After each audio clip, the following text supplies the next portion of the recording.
And talking about gold, let's talk to one man who was there on the tracks, who has done it. He's been there, he's done it for Nigeria. And at one point in his career, he was Africa's 100-meter record holder. And it took a while before that record was broken. I remember one time I had a conversation with him. I said, look, are you tired of being called the African 100-meter record holder? Because you retired for a long time, and it took a while for this record to be broken. But now we have the fastest man in Africa. But of course, we've got Olusoji Fasuba joining us all the way from Plymouth, England. Thanks for joining us today, Olusoji Fasuba. Thank you very much. It's my pleasure to be here today again. Right. And, you know, at one point, there was time I had an interview with you, and I called you the African 100-meter record holder. But now you are the former African 100-meter record holder. How does that feel for you? Well, I'm a bit elated, at the same time down. Why do I say that? The reason I say that is Nigeria was known for its sprint prowess, but now we are struggling. Why are we struggling? I really don't have. Well, I kind of have the answers, but I don't think anything is going to change, and that's what makes me really sad. When we see a Kenyan running nines, breaking records, going far and doing things, we can say, what have we done wrong in Nigeria? Because we were known as the powerhouse, but now we're not even close. We're not even close. Now, with this feeling of yours now, with this emotion, do you kind of feel sad that, do you think that Nigeria will not perform well at the Paris Olympics? Because it looks like other countries are blazing the trail and are doing better when it comes to timings and records being broken. I always have a belief in, I don't want to always start speaking negative before a competition, just due to personal belief. But the only thing I can say is, if we don't prepare, then what's the point of going? Because, as you rightly said at one time, we always like believing in hope. And I think it's past time. Hope, we should realize that hope gets us nowhere. What gets us to where we want to go to is prepared. It's not that you're going to say you want to take a car from Lagos to Benin or any other place, and you're not going to look after that car. No, it's not going to work. Your car is going to break down along the way, and that's what we are saying. Our system is not about the athletes not doing well. I think our system, our problem is a systematic problem in the sense that we are not doing the right things at the right time. All right, we're not doing the right things at the right time. But looking at the athletes that are heading to the Olympics, the likes of Favour File, there's also Toby Amuson. Amuson has proven herself worthy both in Africa and beyond. And she looks like the major hope and chance for Nigeria to win a medal at the Olympic Games. What we always have is, we always like to put all our hopes on one person. Toby can only take us that far. She's broken the world record. She's done a lot of things for us. But at the same time, we got to realize we can't just keep putting our hope on her every time, because the pressure is going to get too much to her. And when the pressure gets to her, it will break her. But at the moment, I know that Toby is of strong mind. She believes in herself. But the problem you got to realize is, when she had that doping problem, what was being done for her? It was quite hard. It was more the fans. I was hearing the fans were all standing up. Oh, Toby didn't do this. Toby didn't do this. Did we get anything from our federation saying anything? The answer was no. So you could see there was no support towards that to protect her or even believe her. And it was later when we all found out that she failed the test was actually wrong. You see everybody now coming out, oh yes, we knew this. That's not the way to treat your top person. But as I said, the hope is we should stop having the faith that we have to always put our hope on one person. We should all think about where's our system failing and how do we develop that system.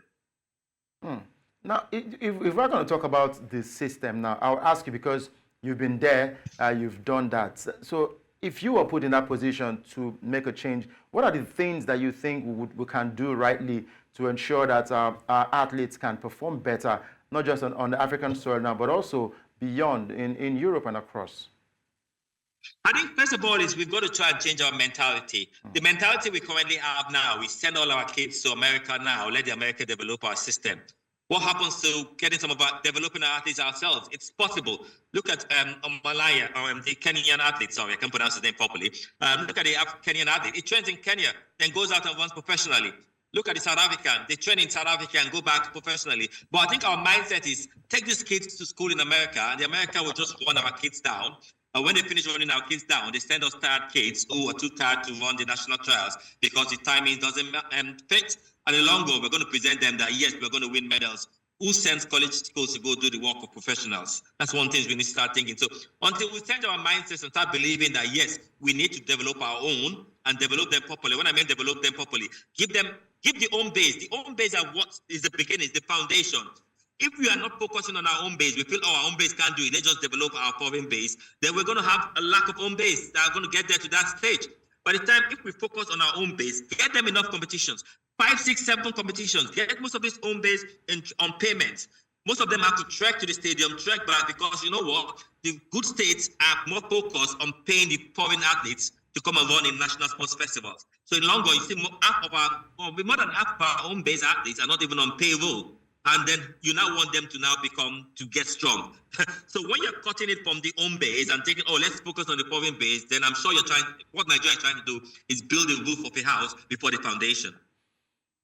That's a tough one, but I just believe that, or rather, we still put it up on hope, because we keep hoping that things will turn out good for our athletes. And going over there in Paris, we keep talking about participation. That's the major thing. Let's go there and participate. But of course, these people have gone there several times and hoping to win medals, but it doesn't just get to work for them. So I'm sure there's something other athletes and countries, federations are doing right, and I just hope that the Nigeria Athletics Federation can also pick from this and also get better at making our athletes look good out there. But let me ask you this now.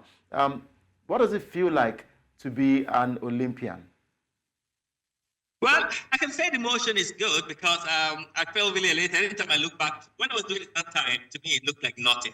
But every time I sit back and I see my little ones running around with my Olympic medal, I was like, wow, I can't believe I've got one myself. Although my daughter has told me she's going to get a better one than I have. So I'm going to encourage her to that. But I said, the motion is out of this world, because I know what, we are more than 4-point-something billion in this country, in the world, and only very few of us will ever have that medal.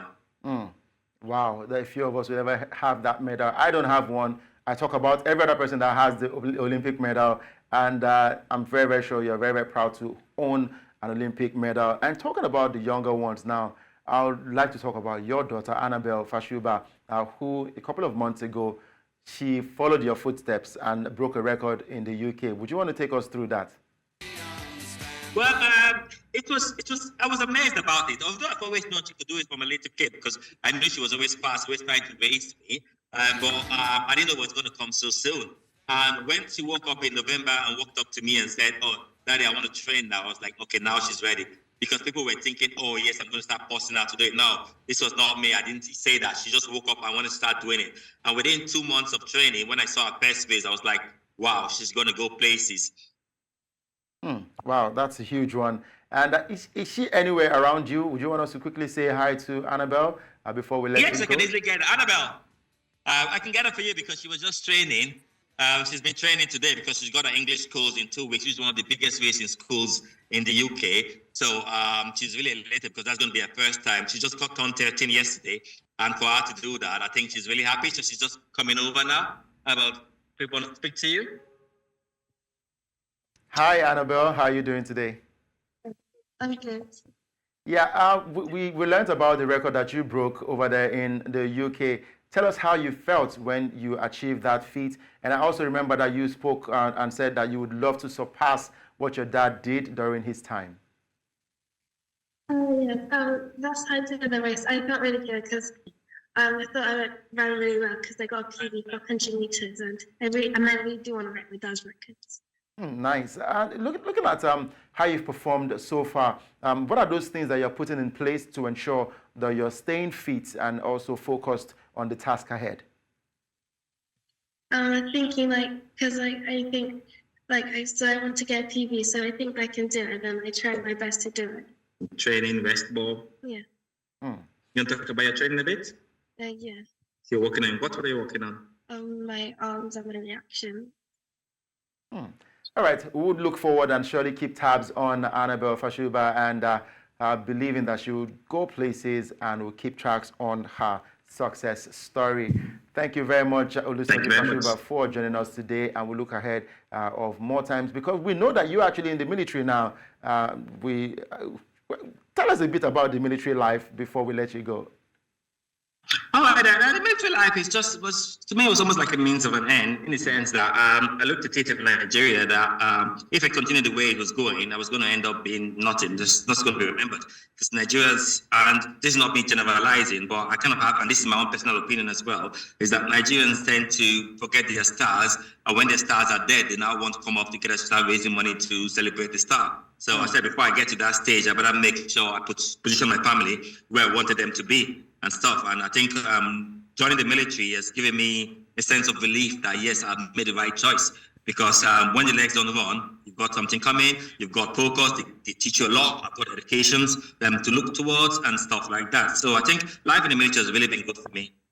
All right, and lastly, will Annabelle Fasuba run for Nigeria someday? Well, you see, as I said, I didn't allow her choose. I didn't force her to do her sports, but let her come to me naturally. So I think at the moment, I know she's more focused on how she wants to run, how she wants to get past her. I know the press is always going to be, oh, is she going to run for UK? Is she going to run for Nigeria? Well, at that moment, she will make the choice when she is, because my parents allowed me to make my own choice. So I will allow my daughter to make her own choice when the time is right. All right, thank you very much, Olusoji Fasuba, for joining us. Former Africa's 100-meter record holder. We would say thank you, and we look forward to the Olympics, and I hope that you keep tabs on these athletes, and we'll surely have you again to give an analysis on how they've performed. Thank you. Thank you very much. It was my pleasure today.